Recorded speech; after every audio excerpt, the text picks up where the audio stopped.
বাজারে যখন আগুনের দাম আর বিষাক্ত কীটনাশকের ছড়াছড়ি, তখন আমাদের পায়ের কাছেই নীরবে বেড়ে ওঠে পুষ্টির আধার, বুনো কচু শাক। রূপসী বাংলার কবি জীবনানন্দ দাশের কবিতায় যেমন প্রকৃতির তুচ্ছ উপাদানগুলো অনন্য হয়ে ওঠে, তেমনি এই অযত্নে বেড়ে ওঠা শাকটিও যেন বিধাতার এক গোপন উপহার। কবির ভাষায় বলতে গেলে, বাংলার মুখ আমি দেখিয়াছি, তাই আমি পৃথিবীর রূপ খুঁজিতে যাই না আর। ঠিক তেমনি বাংলার এই অকৃত্রিম শাকের গুণ জানলে আমাদেরও হয়তো বাজারের চকচকে বিষাক্ত সবজির পেছনে ছুটতে হতো না।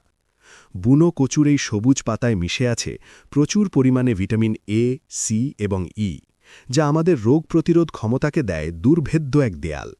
বিশেষ করে যারা রক্তস্বল্পতায় ভুগছেন, তাদের জন্য এর আয়রন মহৌষধের মতো কাজ করে।